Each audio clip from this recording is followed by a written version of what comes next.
Luka rero ashaka kutubwira Yesu yakoze ubushakashatsi kugira ngo atubwire ibintu Imana yakoze yasohoye muri Zakariya atizeye amagambo y'Imana. Imana ntibyayibujije gukora ibyo yari yavuze ko ugutangaza n'ubundi ivuka rya Yesu ni ubutumwa bwiza kubera ko Yesu azaba aje gukiza abantu bose ibyaha byabo no kwicara ku ntebe ya sekuruza Dawidi iteka ryose.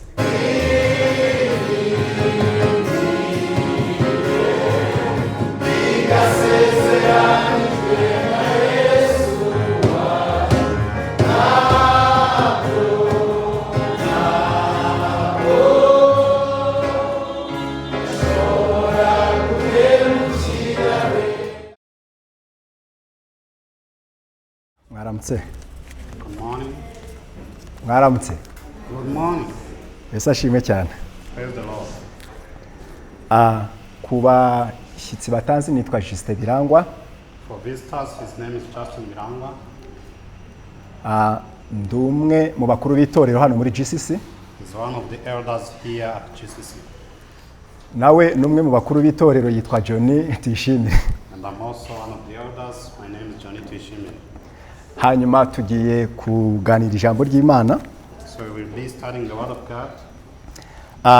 Kandi ndashaka kugira ngo dutangire twakira abashyitsi baba baje nyuma yuko twakiriye abandi. I want to welcome you first. Ninde waje asanga twarangije kwakira abashyitsi ngo nawe tumwakire? Did anyone came after we received the... Wakoze cyane. Mwakoze cyane. Tubahaye ikaze aha ni muri imitorero y'umuryango w'Ubutumwa Bwiza. You are most welcome. This is the Gospel Community Church. Kandi dukunda abashyitsi cyane. And we really love visitors.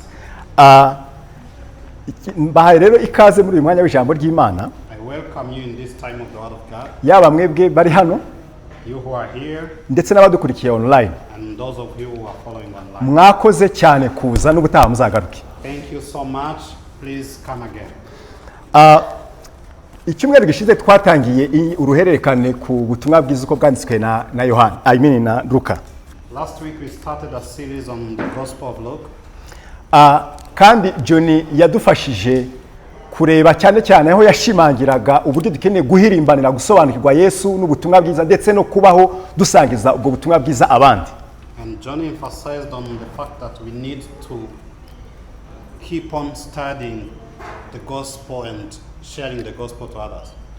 Luka ni ubutumwa bwiza buvuga kuri Yesu nk'umuntu. Luke is the gospel that talks about Jesus as a son of man. Luka avuga Yesu nk'umuntu utunganye. Luke talks about Jesus as a righteous man. Kandi ubutumwa bwiza uko ari bune Imana yaduhaye. And the four gospels butubwira kuri Yesu uwo ari we nicyo yaje gukora. They tell us about Jesus and who he is and what he came to do. Imana ni nziza cyane yaduhaye ubutumwa bune.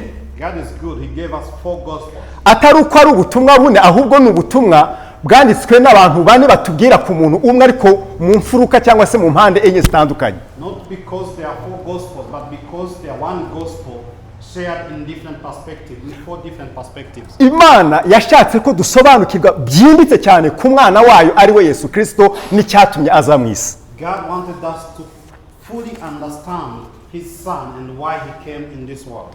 Matayo agaragaza Yesu nk'umwami w'Abayuda kuko yandikiye Abayuda ashaka kubabwira ngo Yesu ni umwami w'Abayuda. Matthew presents Jesus as the king of Jews. He wrote to Jews trying to help them understand that Jesus is his king. Naho Mariko akamwerekana nk'umugaragu w'Imana utunganye. And Mark will tell us about Jesus as the servant of God, the righteous servant of God. Narimaze kubivuga Luka we amugaragaza nk'umuntu utunganye. Like I said, Luke shows us Jesus as the righteous man. Naho Yohana akamugaragaza nk'Imana nyamana. And John will describe Jesus as God himself. Mu isezerano rya kera hari interuro enye zitangizwa n'ijambo ngo dore. In the Old Testament there are four statements that start with this is. Zakariya 9:9 haravuga ngo dore umwami wanyu. Zakariya chapter 9 verse 9 says, here is your king.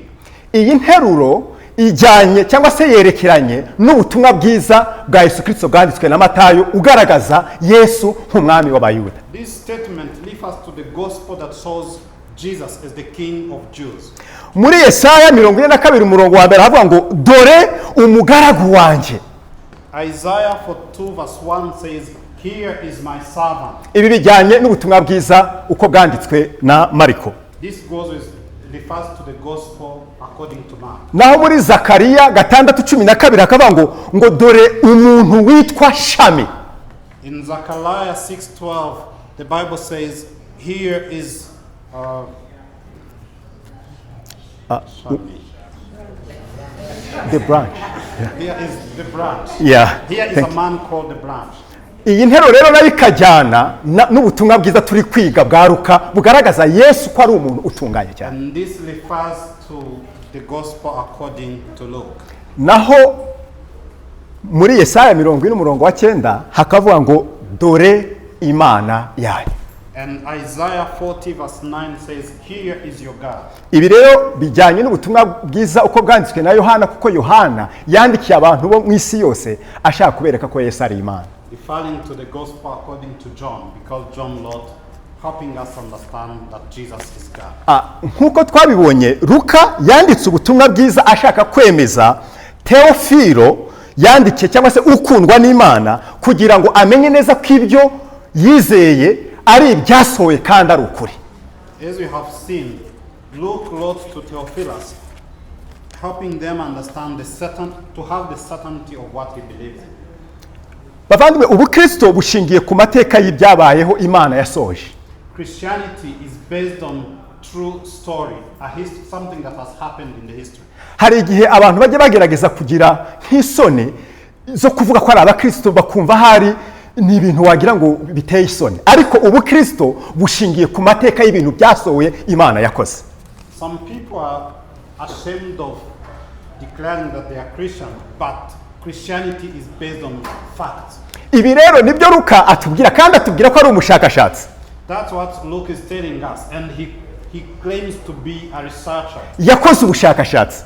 He did a research. Biragora cyane kwemera ibintu iyo umuntu atakwereka ibihamya yuko yakoze ubushakashatsi. You know, it's hard to accept things when someone does not show facts. Luka rero ashaka kutubwira Yesu yakoze ubushakashatsi kugira ngo atubwire ibintu Imana yakoze yasohoye muri Kristo Yesu. Luke is talking about Jesus by showing facts, things he has researched. Rero mu nyigisho yacu y'uyu munsi, so in our teaching today, turareba ibintu bibiri muri aya magambo wa Natasha dusomeye kandi yakoze. We will see two things from the passage you have just read. Turareba ikintu cya mbere, first, ko ugutangaza ivuka rya Yohana ni ubutumwa bwiza kubera ko umurimo Yohana wari umurimo wo gutegura ubwoko bwatunganijwe kwakira umwami Imana. We will see that announcing the birth of John is the gospel, because the work of John was to prepare the people for God's people for the work of Jesus. Amen. Icya kabiri turi buze kureba, Number 2, turareba ko ugutangaza n'ubundi ivuka rya Yesu ni ubutumwa bwiza kubera ko Yesu azaba aje gukiza abantu bose ibyaha byabo no kwicara ku ntebe ya sekuruza Dawidi iteka ryose. Number 2, you will see that foretelling the birth of Jesus is also the gospel, because Jesus is coming to save his people their sin. Reka rero dutangire tureba ingingo ya mbere. Let's start with point number 1. Ugutangaza ivuka rya Yohana ni ubutumwa bwiza. Foretelling the birth of John is the gospel. Ni ubutumwa bwiza kubera ko umurimo Yohana yaraje gukora wari umurimo wo gutegura ubwoko bw'Imana, abutegurira umwami Yesu Kristo. It is the gospel because the work that John was coming to perform was to prepare the people for Jesus. Luka rero nk'umunyamateka atangira nyine atubwira nk'umunyamateka. Luke, as a historian, he will speak as a historian. Ku murongo wa 5. Verse 5. Ku ngoma ya Herodi umwami w'Abayuda. In the days of Herod, king of Judea. Ibi ngibi ugiye mu mateka urabisanga igihe byabereye yuko uyu mwami yabayeho mu mateka. If you go in history, you can find that when it happened in the history. ni ibiki rero atubwira kuri iyi ngoma y'uyu mwami, ni ibiki byabayeho? So what happened on the reign of Herod? Atubwira ku muryango umwe. He talks about one family. Uyu muryango ni umuryango wa Zakariya n'umugore we Elizabeth. The family of Zakariya and his wife Elizabeth. Ni ibiki atubwira kuri uyu muryango? What does he tell us? Murebe umurongo kuri uwo murongo dukwigije. Haravuga ngo ku ngoma y'umwami ya Herod umwami w'Yudaya hariho umutambyi witwaga Zakariya wo mu mugabane wa Abiya, wari ufite umugore wo mu bakobwa ba Aroni witwa Elizabeth. Agakomeza, bombi bari abakiranutsi imbere y'Imana, bagendera mu mategeko n'imihango by'umwami Imana, byose ari inyangamugayo. 7, ariko ntibagiraga umwana kuko Elizabeth yari ingumba kandi bombi bari bagize mu zabukuru. Aho ni umurongo wa 5 kugeza ku murongo wa 7. Verse 5 to 7. Atangira atubwira uyu mugabo witwa Elizabeth n'umugore we ikibazo bari bafite. Atubwira kwanza bari ko baraba Zakariya yari umutambyi. He starts by telling us this man Zakariya and his wife Elizabeth. Zakariya was a priest.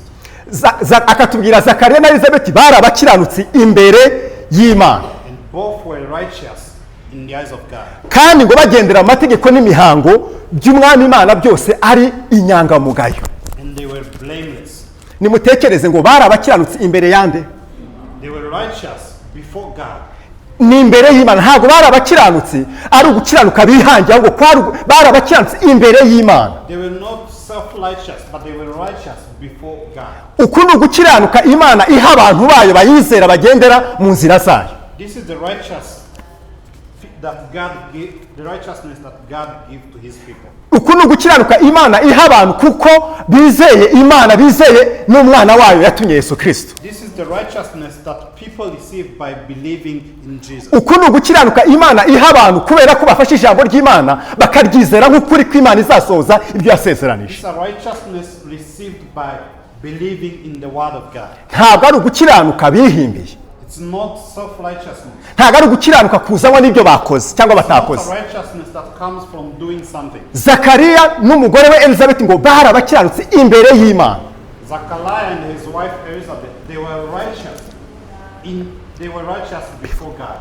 Nimurebe umurongo ukurikira ngo banagenderaga mu mategeko n'imihango by'umwami Imana, byose ari inyangamugayo. And verse 6 says, they were both righteous before God, walking blamelessly in all commandment and statutes of the law. Iri jambo ngo bagendera, This word walking, ni ijambo rigaragaza ubuzima bwabo bwa buri munsi ko bwari bumeze.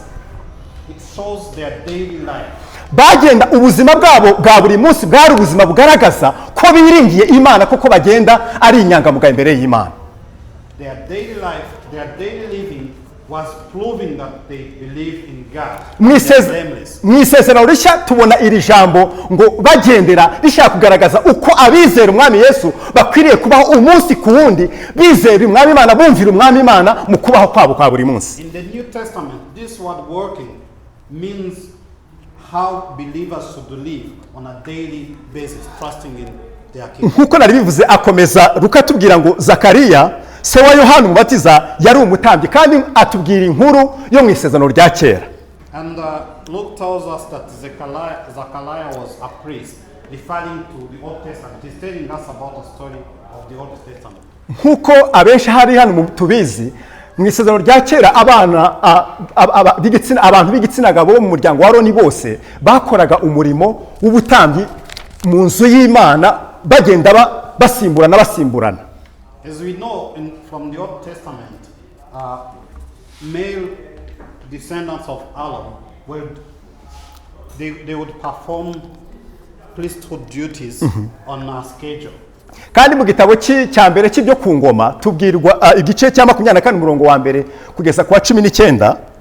And from the first book of Chronicles 24 from verse 1 to 19.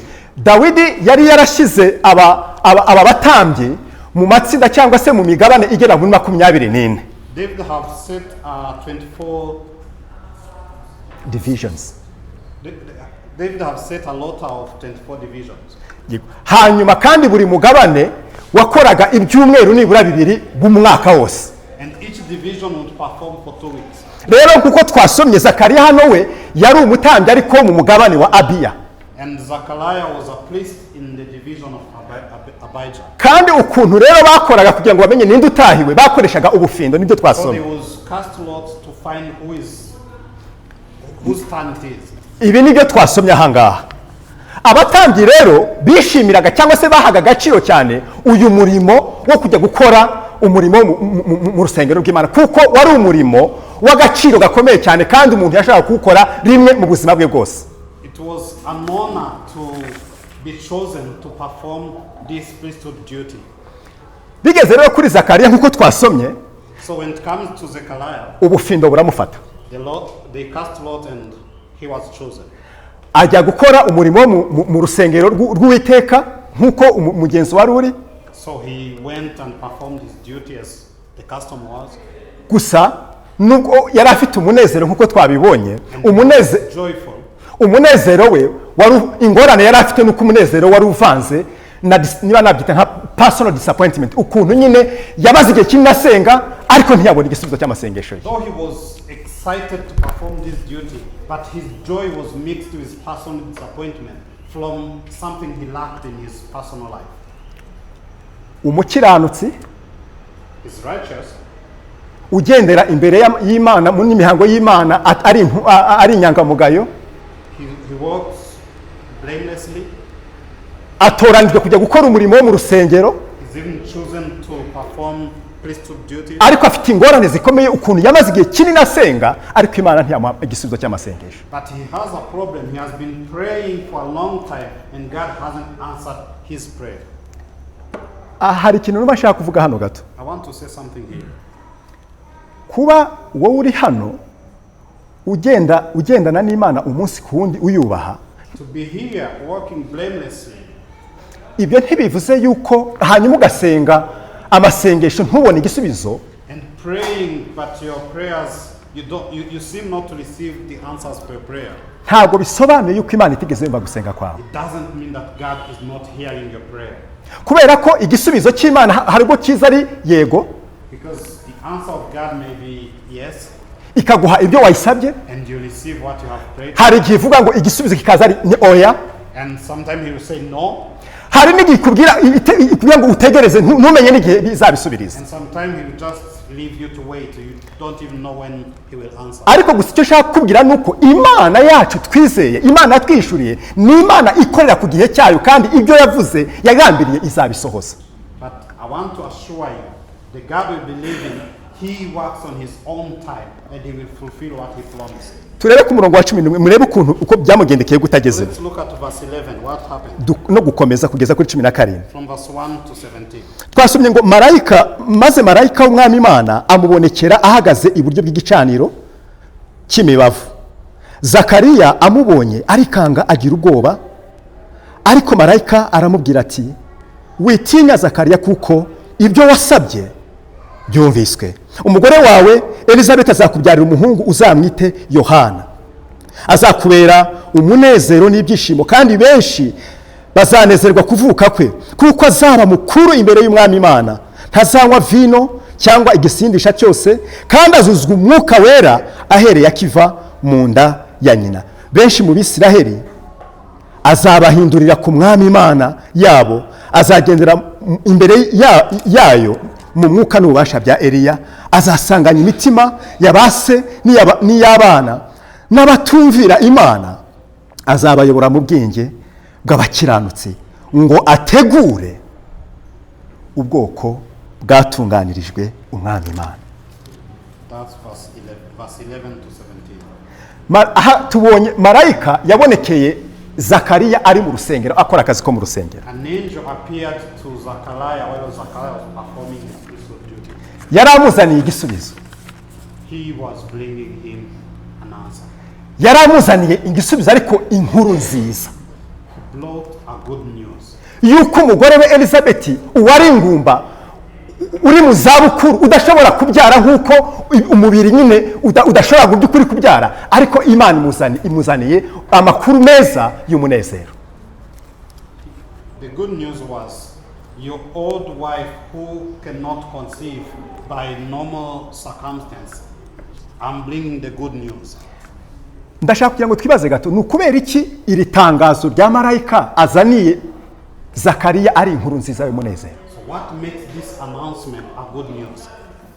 ndashaka kugira ngo mbibutse ko abahanuzi mu isezerano rya kera bari barahanuye kukuza kwa Mesiya imyaka myinshi cyane amagana, ariko bose abenshi bapfa cyangwa se bose bapfa batarabona ibyo Imana yabasezeranije. Remember, so many prophets from the Old Testament, they had foretold the coming of the Messiah, but they died before they could see that. Nyuma y'umuhanuzi Maraki ariwe muhanuzi wa nyuma mu isezerano rya kera, After the prophet Malachi, haciye imyaka 400. there was 400 years. Mu Bisiraheli mu bwoko bw'Imana ntajwi bumva. And there was no voice from God. Ubwoko bwatoranijwe Imana, ubwoko bwahawe ibyasezeranijwe ntajwi bumva.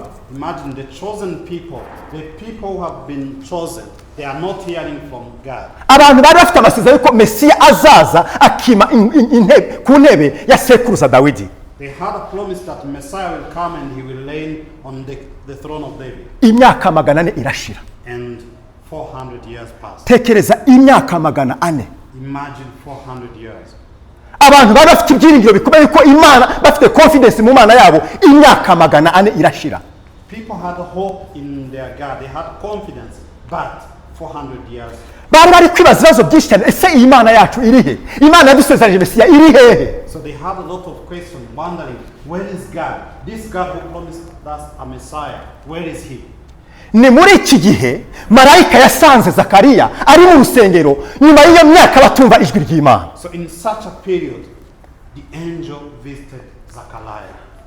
Zakariya aratungurwa abona marayika amusanze, ubwoba buramwica. And Zakariya was frightened. When he saw the angel, he was really frightened. Marayika aramubwira ngo witinya.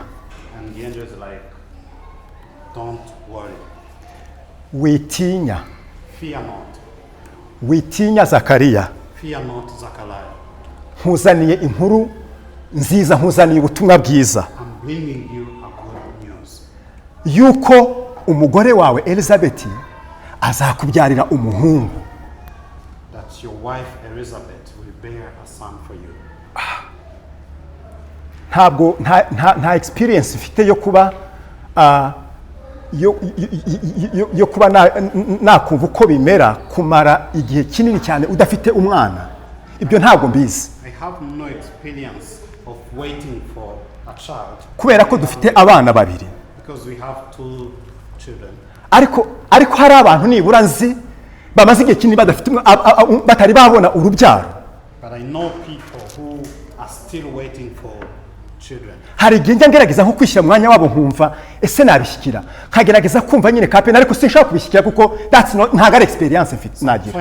I try to put myself in their shoes and I try, but I can't understand. Ariko tekereza amaze imyaka myinshi cyane akaza kumva ngo umwaka utaha uzaba ufite umwana. But imagine after waiting for so long and you hear a voice saying next year you will have a child. Iyo ni inkuru nziza. That's really a good news. Ariko tugiye kureba ni gute iyi nkuru twasomye ngo Zakariya ngo uyu mwana Yohana azamubera ibyishimo n'umunezero. But we have read for Zakariya, the angel says this son will be of joy and gladness. Ndi kwigira ijambo by'ukuri ribaje umuntu wese yabyaye uko agira umunezero ibyishimo. Ibyo ni ibintu niki gishya se kirimo hano. As I was studying this one, I was like, this is normal. Everyone who gets a child, he's glad. Ariko harimo ubutumwa bwiza muri iyi nkuru. But there is good news in this news. Inkuru nziza cyangwa se ubutumwa bwiza muri iri tangazo rya marayika nuko umwana ugiye kuvuka Yohana Umubatiza aje ari intumwa idasanzwe Imana yohereje itumye ku bwoko bwayo nyuma y'imyaka 400. So the good news in this message is that the son to be born is a messenger from God. He's a messenger to his people after a very long time. kandi twasomye ngo azaba mukuru imbere y'umwami Imana. And we have read he will be great in the eyes of God. Mu yandi magambo Imana twasomye ngo Imana izategura uyu mwana uyu Yohana umubatiza mu buryo bwayo bwihariye imushyire ku ruhande imutegura umurimo udasanzwe agiye kuzakora. Haleluya. In the other words, God will set apart this son John for his own purpose. Imana izategura twasomye ngo azuzuzwa umwuka wera akiva mu nda kuva akiva mu nda ya nyina. So we have read he will be filled of the Holy Spirit from his birth. Mu yandi magambo Imana izekipa cyangwa se izatunganyiriza uyu muhungu uyu Yohana kugira ngo agende ajye kubwiriza ubutumwa bwiza ubwoko bw'Imana buri aho ngaho bwihebye byibaza ibibazo byinshi cyane n'ibimana ikibibuka. In other words, God will equip John to preach the gospel to his people. Kandi ngo agomba kuzaba umuntu umeze nk'umunaziri utazanywa ibisindisha kubera umurimo Imana agiye kuzakorera Imana. And he will be a set apart person for God. Bavandimwe, iyi ni inkuru nziza. This is really a good news. Iyi ni inkuru nziza kuko umurimo wa Yohana wari umurimo wo guhamagarira ubwoko bw'Imana kugira ngo bwihane busange umwami Imana yari bohereje. So this is a good news because the work of John was to call people so that they can turn to God and repent and follow the king that God is sending to them. Kandi nibaza kwihana muri uko kwihana bazaba bashiye kwiyunga na base kugira ngo mu by'ukuri bitegure kwakira umukiza wabo. And through that repentance they will reconcile themselves and they will be ready to welcome their king. Ni muri ubu buryo umurimo wa Yohana cyangwa se kuvuka kwa Yohana ni inkuru nziza kubera ko yari arimo ategura ubwoko bw'Imana kugira ngo bwakire umwami Yesu Imana yari bazanye. So the work of John was a good news because he was preparing God's people to welcome their king. Ibi kandi twabibonye no muri Maraki mu gitabo twari turi gusoma kwiga mu Magisis. We have also seen this in the book of Malachi through in our small books. Twabonye aho Maraki akomeza kubwira ubwoko bw'Imana where Malachi continues to tell God's people yuko Imana nubwo bakomeje kubaho mu buzima bwo kutumvira Imana gukora ibyaha babisubiramo that despite their unrighteousness yuko Imana izabagenderera ikabohereza Eliya, that God will send to them a prophet Elijah. Kandi ibi ngibi nibyo tubona hano yuko kuza kwa Yohana kwari ugusohora k'ubuhanuzi Maraki yari ubwoko bw'Imana yuko Imana ibasohoreje ibyo basezeranije. And this is what we see here.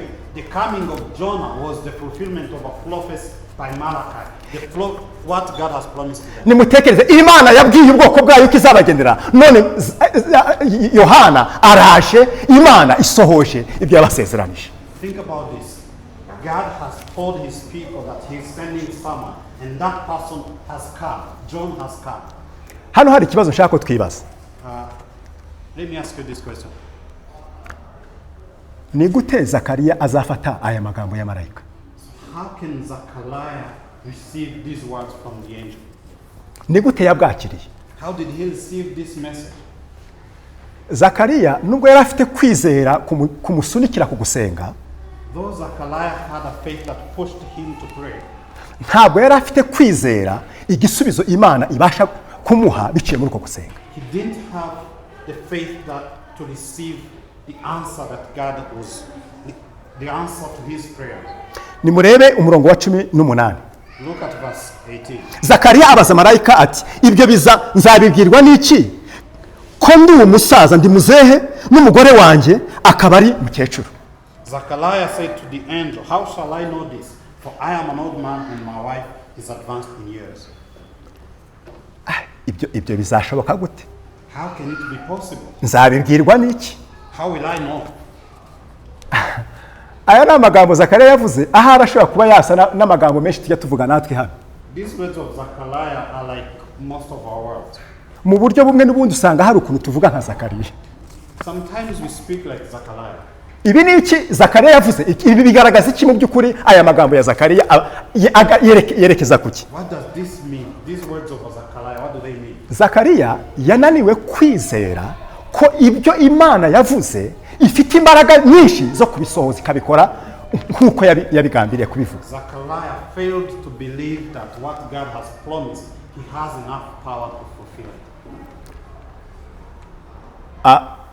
Ikinejeje ahangaha tubona nuko inkuru ikomeza itubwira ukuntu nubwo Zakariya atizeye amagambo y'Imana, Imana ntibyayibujije gukora ibyo yari yavuze ko izakora. The good thing is, even if Zakariya failed to believe, it didn't stop God to fulfill what he has promised. Byazanye ingaruka kuri Zakariya kubera ko marayika yaramubwiye ngo kuko utizeye ibyo Imana ivuze dore uragobwa kugeza iho ibintu bizasohorera.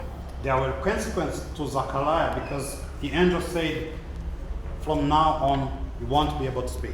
Ariko ntabwo byahagaritse amasezerano y'Imana no gukora kw'Imana ngo isohoze ibyo yagize gute yavuze. But that didn't stop God promised in his working. Paulo atubwira mu rwandiko rwa kabiri yandikiye Timoteyo ngo nubwo tutizera ngo we ahora ari uwo kwizerwa.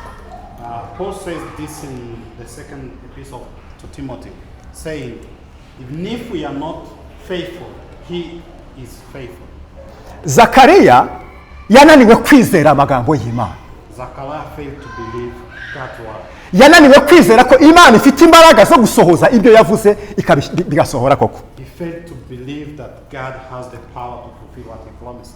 Ibyo twabwiwe bikurikiraho nuko Zakariya yakomeje gukora uwo murimo, abantu bari bamutegereje hanze, rubanda bari gusenga, babona byatinze cyane, asohoka atabasha kuvuga. We have read that Zakariya continued to perform his duties and people outside were waiting, and when he came out, he couldn't speak. Hanyuma arangije arataha kugeza ubwo twasomye ngo bukeye Elizabeth asamena. And he went home and he couldn't speak for long, and one day Elizabeth got pregnant. Mukecuru aratwita. An old woman gets pregnant. Ndimo ndatekereza iyi foto muri quartier iwacu, mukecuru rwose yatwise. I'm trying to have this picture in my mind. In our neighborhood, if an old lady is pregnant, Ibi ntabwo bishoboka kubaho keretse gusa Imana ikoze igitangaza. it doesn't happen unless God does a miracle. Elizabeth aratwita. Ibyo Imana yavuze irabikora. Elizabeth is pregnant. God has done what he promised. Reka turebe ingingo ya kabiri. Let's look at the second point. Ingingo ya kabiri tugiye kureba nuko ugutangaza ivuka rya Yesu ni ubutumwa bwiza. The second point is announcing the birth of Jesus is the gospel. Marayika kuza agasanga umwari Mariya akamuha itangazo yuko azabyara umuhungu akamwita Yesu, ni inkuru nziza kubera impamvu ngiye kuvuga. For an angel to come to the Virgin Mary and say and tell him that she will give birth to Jesus is a good news because of this following reason. Ni inkuru nziza cyangwa ni ubutumwa bwiza kubera ko Yesu azaba aziye abantu bose aje kubakiza ibyaha byabo. Ariko si nibyo gusa, no kwima ingoma ya sekuruza Dawidi iteka ryose. This is a good news because Jesus is coming to save the whole world and to lay on David's throne. Luka akomeza atubwira ku murongo wa 26. Continues on verse 26. Ibyabayeho ubwo Elizabeth noneho yari amaze, mukecuru yari afite inda y'amezi 6. Telling us what happened when Elizabeth was 6 months pregnant. Inda yari nkuru, none agiye kutubwira niki cyakurikiyeho. She's pregnant, and but Luke won't tell us what happened then. Mwibuke Luka ni umunyamateka, ari kutubwira ubushakashatsi yakoze, arimo aratubwira raporo y'ubushakashatsi. Remember, this is a report of Luke's research. Ku murongo wa 25 havuze ngo mu kwezi kwa gatandatu marayika Gaburiyeli atumwa n'Imana mu mudugudu w'i Galilaya witwa i Nazareti ku mwari wari warasabwe n'umugabo witwa Yosefu mu nzu ya Dawidi. Izina ry'uwo mwari ni Mariya. Verse 26. Uku ni ugutumwa cyangwa se ni mission ya kabiri ya marayika Gaburiyeli Imana yari muhaye. This is a second mission of the angel Gabriel. Ukomeje hepfo ku murongo akomeza atubwira ngo umurongo wa 26 ngo aramusanga aho yarari ngo aramubwira ngo ni amahoro uhiriwe umwami imana iri kumwe nawe. Iri jambo ngo uhiriwe dusomye hano marayika yaje abwira mariya, this word blessed ni ijambo rifite inkomoko imeze kimwe n'andi magambo abiri, ijambo ubuntu n'umunezero, have the same root with grace and joy. mu yandi magambo kuvuga gusa ko Yesu cyangwa se Mariya azabyara Yesu ni inkuru nziza n'ubutumwa bwiza bw'umunezero. In other words, just saying Mary will give birth to Jesus, it is a good news. Nimurebe ku murongo wa 29 dukomeze. Let's look at verse 29. Dusome ngo ariko we ahagarika umutima cyane n'iryo jambo, atekereza iyo ndamutso icyo ari cyo. Marayika aramubwira ati witinya Mariya kuko uhiriwe ku Mana. But she was greatly troubled at the saying and tried to discern what sort of greeting this might be. And the angel said to her, don't be afraid, Mary, for you have found favor with God. Witinya Mariya. Don't fear, Mary. Mariya witinya. Don't be afraid, Mary. Iri jambo mu isezerano rishya ngo witinya rimeze nk'indirimbo mu matwi. It's like a song in their ears. Abantu b'Imana bari baraho. The people of God are there. Imyaka 400 yarashize. It has been 400 years. Bari kwibwira ko hari amasezerano y'Imana yararangiye. They are wondering whether these promises will be fulfilled. Marayika asanga umwari Mariya aramubwira ngo witinya.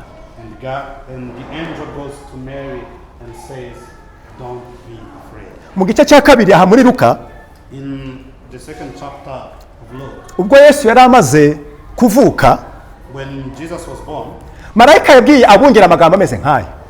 the angel told to the shepherds the same words. Arababwira ngo mwitinya, dore ndababwira inkuru y'ubutumwa bwiza bw'umunezero uzaba ku bantu benshi. He says, don't be afraid. I'm bringing you a good news for all people. Ndababwira ubutumwa bwiza bw'umunezero mwinshi uzaba ku bantu bose. I'm bringing you a good news of great joy for all people. Iyo ukomeje mu isezerano rishya ukagera mu byahishuwe, As you continue through the New Testament and reaching the Revelation, tubona Yohana hari aho Yesu yamusanze, ubwo yabonaga Yesu wazutse agahabwa ubwiza, Yohana ngo yamubonye ngo yikubise hasi amera nk'upfuye, ngo ariko Yesu aramusanga aramubwira ngo witinya.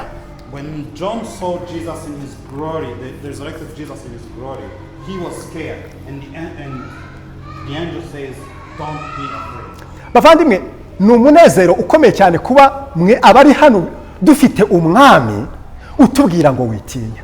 It is really a great joy to have a king who tells us, don't be afraid. Marayika yabwiye Mariya ngo witinya nk'uko yari yabibwiye na Zakariya ngo nawe witinya.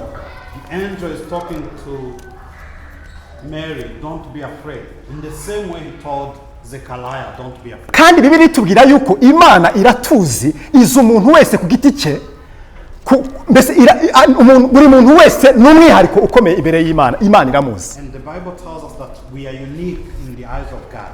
Each individual is unique in the eyes of God. Now, niki rero agiye kumubwira ko amubwiye ngo witinya, niki kigiye gukurikiraho? So what is he going to tell her?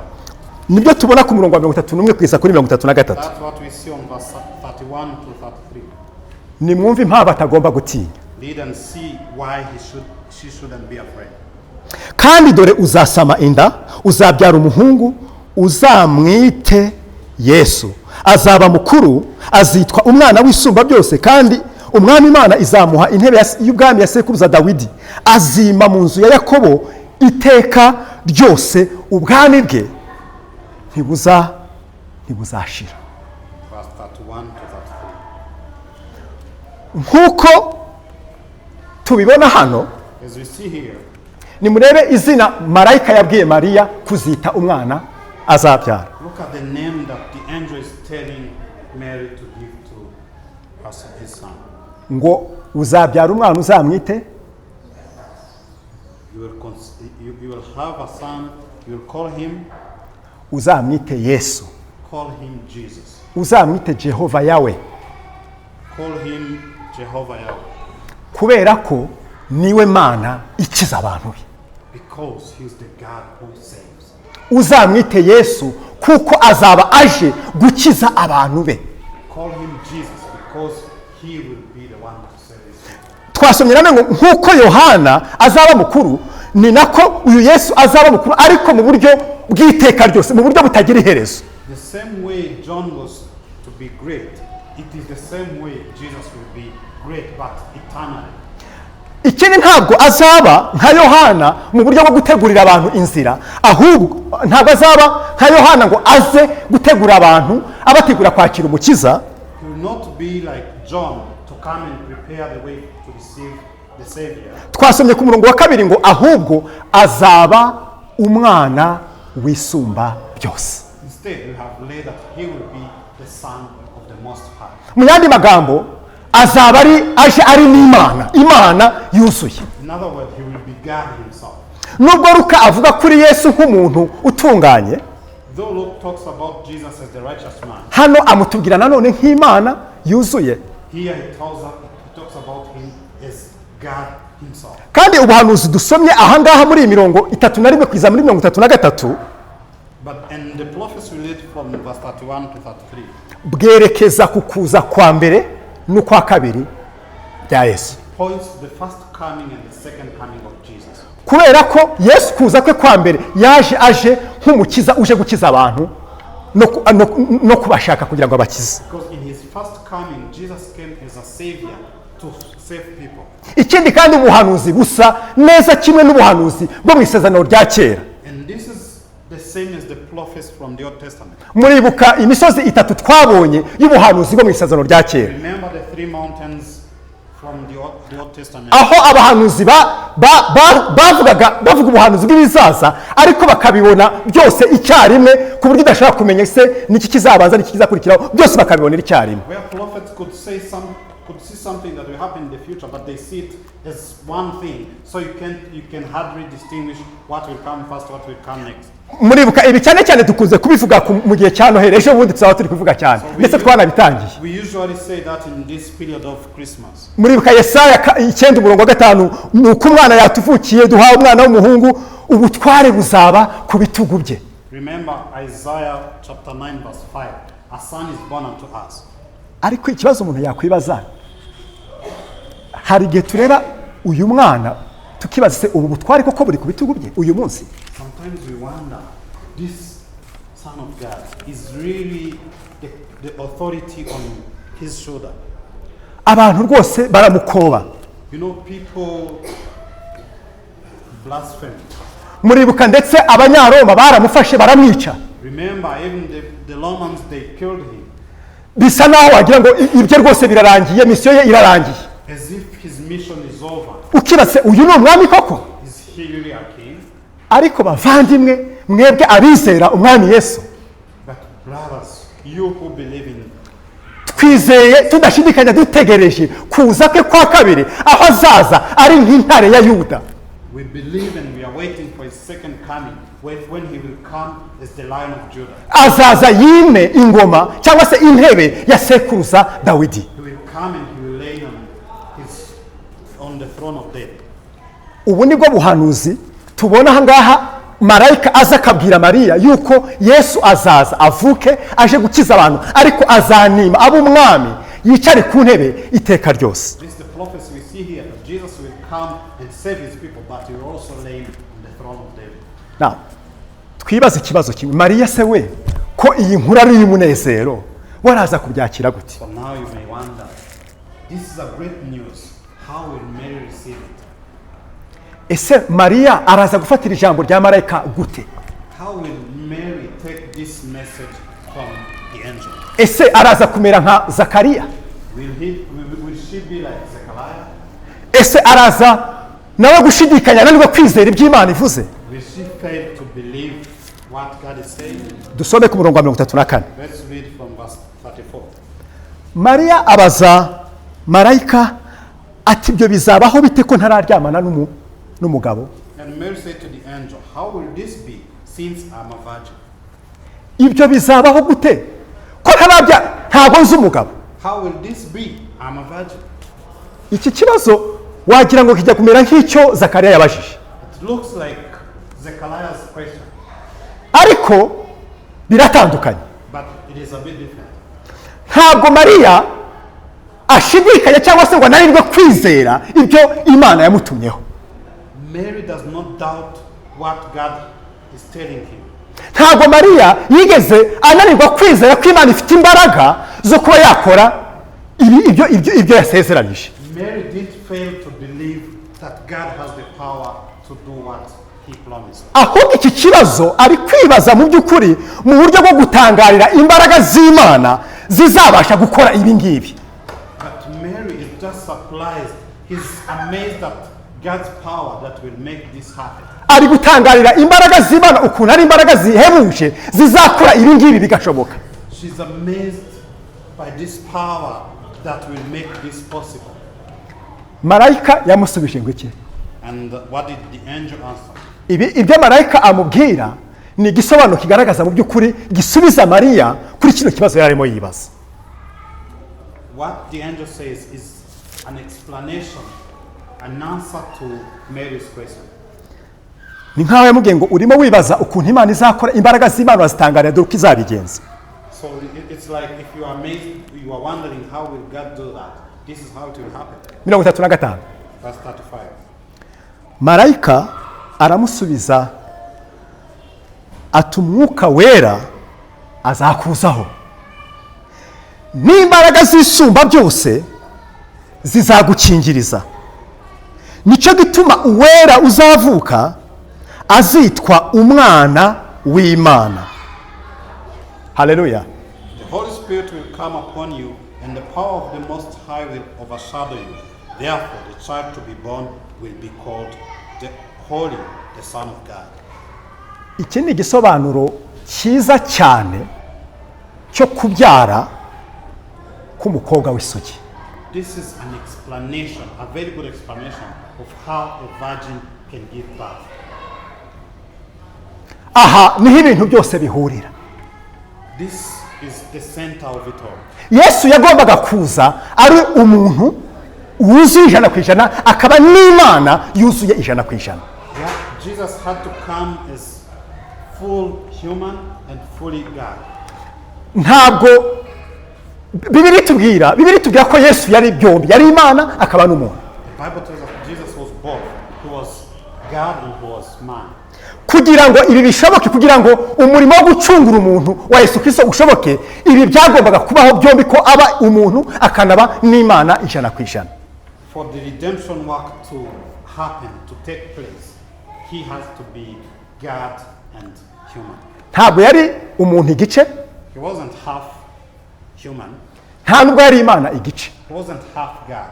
Ntabwo yari umuntu 50%, It wasn't 50 human na 50% by'Imana. and 50%. Hanyuma n'ubiteranya bibi 100%. So that when you bring it together, it will be 100%. Oya, Bibiri tubwira ko yari umuntu 100% akaba n'Imana 100%. The Bible tells us he was human 100% and God 100%. Kugira ngo wowe nanjye tubashe gucungurwa, Imana yakoze ikintu kidasanzwe. Yesu yagombaga kuba afite izi kamere zombi 100%. So that you and I can be redeemed, can be saved. Jesus had to have both nature. Nzi neza yuko ibi ntidushobora kubishyikira n'ubwenge bwacu. I know this is beyond our understanding. Ntabwo dushobora rwose kubyakira ngo tubyumve kuko nk'uko biri. We can't capture that and grasp it as it is. Ariko Imana ishimwe kuko yaduhaye ijambo ryayo ritubwira yuko Yesu ni umuntu 100% akaba n'Imana 100%. Thank be to God who gave us his word that tells us Jesus is human 100%. Reka turebe mu Baroma igice cya mbere. Let's look at Romans chapter 1. Umurongo wa mbere kugeza ku wa 4. Verse 1 to 4. Haravuga ngo Pawulo imbata ya Yesu Kristo wahamagariwe kuba intumwa kandi watoranirijwe ubutumwa bwiza bw'Imana, ubwo yasezeranije kera mu kanwa k'abahanuzi bayo mu byanditswe byera, mwumve, buvuga iby'umwana wayo wavutse mu rubyaro rwa Dawidi ku mubiri, ubwo ni umuntu bwa Yesu, ariko ngo kandi werekanwe n'ubushobozi ko ari umwana w'Imana mu buryo bw'umwuka, bigahanwa no kuzuka kwe. Ibyo bigaragaza ko yari Imana 100%. ibi rero ndetse turebe no muri Timoteyo, urwandiko rwa kabiri Paulo yandikiye Timoteyo, Also in 2 Timothy, igice cya urwandiko rwa kabiri rwa Paulo yandikiye Timoteyo, igice cya kabiri 2 Timothy chapter 2, umurongo igice cya mbere igice cya kabiri umurongo wa 8 haravuga ngo, chapter 2 verse 2 Timothy chapter 2 verse 8. nimwumve, haravuga ngo ujye wibuka Yesu Kristo wakomotse mu rubyaro rwa Dawidi, ubumuntu bwa Yesu 100% ngo ariko akazuka mu bapfuye nk'uko ubutumwa nahawe bugira gute bubivuga. Yesu yari Imana 100%, akaba n'umuntu 100% kugira ngo abe umucunguzi w'abantu bo mu isi yose. Jesus was God 100% and human 100% so that he can be the redeemer of all people. Tugarutse ku nkuru twari turiho muri Luka, So coming back to our passage in Luke, hanyuma niki cyaje gukurikiraho? so what happened next? Mariya akiri kwibaza ukuntu Imana izakora ibi ngibi, marayika amaze kumusubiza ko imbaraga z'Imana zizamukingiriza, umwuka w'Imana azamuzaho n'imbaraga z'Isumba byose zimukingiriza. Ese nyuma byaje marayika yakomeje amubwira iki? So as Mary was wondering how will this happen, and the angel gave her an answer, what happened next? Yamuhaye igihamya, amubwira yuko nkuko twasomye ku murongo wa 35 ngo kandi dore mwene wanyu Elizabeti mukecuru, muribuka mukecuru, kandi dore mwene wanyu Elizabeti nawe afite inda y'umuhungu yo mu zabukuru, uwitwaga ingumba, none uku n'ukwezi kwe kwa kangahe? Kwa gatandatu. God gives her a confirmation, gave her a proof from verse 36. Ibi ni nko gushaka kuvuga, marayika ari gushaka kubwira Mariya ngo, Mariya, Imana ibasha gukora icyo ari cyo cyose igihe ibishakiye. It is like the angel is telling Mary, God can do whatever he wants whenever he wants. Kandi mu binyejana byabanje byinshi cyane, And in old times, Imana nanone yari yarigeze kuvuga ibintu nk'ibi kundi mukecuru wari mu zabukuru nawe witwa Sara. God had done something like this on another old lady named Sarah. Nkuko tubibona mu Itangiriro 18 umurongo wa 14. As we see in Genesis 18. Imana imubwira yuko izakora igitangaza uwari umukecuru nawe agasama inda akabyara umwana witwa Isaka. Says, I will do a miracle. An old lady will have a baby. Marayika akomeza amubwira, ahangaha twasomye Continues. ku murongo ukurikiraho 37 baravuga ngo 37 kuko ari nta jambo Imana ivuga ngo rihere. For nothing will be impossible with God. Bavandimwe, nta jambo Imana ivuga ngo rihere. For nothing will be impossible with God. Ibyo Imana yavuze byose ibivuga kuko ifite imbaraga zo kubisohoza uko byamera kose. Whatever God has said, he says it because he has the power to fulfill it. Turebe rero ukuntu Mariya nawe yakiriye. So how did Mary receive that? Umurongo wa 38. On 38. Mariya aramubwira ati dore ndi umuja w'Umwami Imana, bimbere ukuvuze. Haleluya. And Mary said, behold, I am the servant of the Lord. Let it be to me according to your word. And the angel departed. Dore ndi umuja w'Umwami Imana, bimbere uko uvuze. Behold, I am the servant of the Lord. Let it be to me according to your word. Sinzi abakobwa bari hano babwiwe amakuru nkayo ukuntu bafata niba yariyo ayari amagambo bavuga Imana ibabwiye kwigiye gukora ikintu abantu babari batarashaka. Sinzi niba ayari amagambo wasubiza ku Mana. I don't know about you ladies. If that was a message to you, will this be your answer?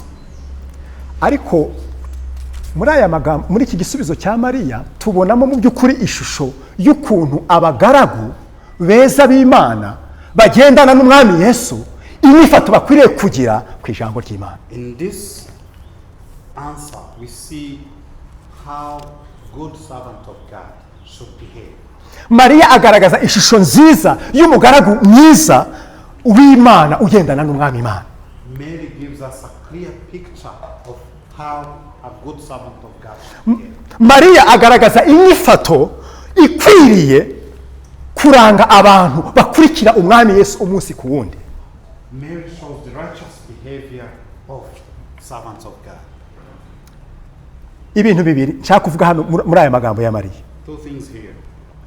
Mariya afata ijambo ry'Imana akarifata na kwizera. Mary takes the word of God with faith. Ntabwo Mariya abanza kwireba ndi umwari se bazavuga gute muri communauté ngiye kuba rwose gusaba afata ijambo ry'Imana gusa akavuga ngo ni Imana ibivuze. She's not like, I'm a virgin, I'm a young lady, how will people see me, what will they think? No, she's like, this is what God says. Maze akabyizera. And she believes it. Icya kabiri tubonamo hano muri aya magambo ya Mariya ni ukuntu agandukira ijambo ry'Imana. Number two, we see her submission to the word of God. Bimbere uko uvuze. Ibyo ngibyo ni bibe. To your word. Bavandi nsoza ndashaka kugira ngo twibaze gato hari ibibazo nshaka kugira ngo twibaze dusoza. I want to close with a few questions. Ese ibi ngibi ni kibivuze ku buzima bwacu twe tuteraniye hano ndetse n'abadukurikiye online? What does this mean for us who are listening? Reka wenda banze mpere ku muntu uri hano wakijijwe. Let me start with you who believe. Wowe wizeye umwami Yesu, wowe wumvishe ubutumwa bwiza ukihana ibyaha byawe kubw'ubuntu bw'Imana atari imirimo wakoze. You have received the gospel, you have repented of your sin and you have believed in the gospel. Ni gute ujya wakira cyangwa se ufata ijambo ry'Imana? How do you take the word of God? Umunsi ku wundi ni gute ujya ufata ijambo ry'Imana? On a day-to-day basis. Imana yaduhaye ijambo ryayo. God gave us his word. Kandi yaduhaye amasezerano menshi mu byanditswe byera. And he gave us so many promises in. Kandi iri jambo ryayo yaduhaye nibyo duhora twumva ku cyumweru buri wa gatatu na buri wa kane mu GCs. And this word is what we hear on Sunday and in our small group. Ariko se ndashaka kugira ngo nkubaze ni gute ujya ufata ijambo ry'Imana wiga umunsi ku wundi ukarishyira mu bikorwa? So how do you take the word you hear every day and you put it into? Ese urifata nk'ijambo ry'Imana koko? Do you apply it as the word of God really? Ese uricira bugufi urigandukira ukavuga ngo reka ndishyire mu bikorwa? Do you submit to the word of God saying, let it be? Ese urifata nk'ijambo rifite ubutware koko nk'ijambo ry'Imana? Do you take it as a word of authority? Cyangwa uravuga ngo ni ijambo ry'Imana hano mu bitekerezo ariko ntabwo idipenetrate ngo rigere mu mutima maze rituma ugira icyo ukora ngo urishyire mu bikorwa? Or it just stops in your mind, doesn't go deeper and you apply it? Ese ujya ufata ijambo ry'Imana ukaryishingikiriza ukaryizera ukanaryishingikiriza bavuga ngo ahangaha niho umunezero wanjye uturuka gusa nta handi?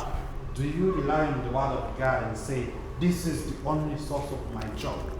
Cyangwa uraryumva ukabasha rwose ijambo ry'Imana niryo pe, warangiza ukagenda wagera hariya hanze ugahura n'ibintu ukavuga oyasha ntabwo ibi rwose numva nta byihanganira ukaba passive ugakora ibitandukanye?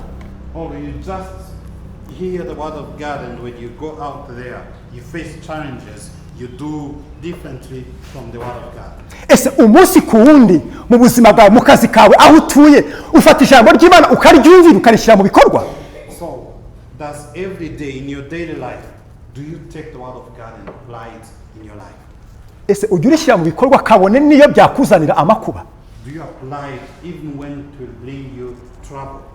Bavandimwe ndashaka kubabwira ikintu kimwe, ndashaka kugira ngo tumve kino kintu. I want us to understand this. Niba ukurikira Yesu umunsi ku wundi umwumvira mu buzima bwawe bwa buri munsi, If you are following Jesus, obeying him in your day-to-day life, ntibikuzanira amakuba, and doesn't bring you trouble, ntibikuzanira akaga, it doesn't bring you problems, ntibikuzanire wenda ngo abantu baguseke bagufate mbese nk'umuntu bagusuzugure bagukwereka nkoresha bagukube na zero, and doesn't make people despise you and take you as a ridiculous person. niba ibyo ngibyo ubikora ni amahirwe.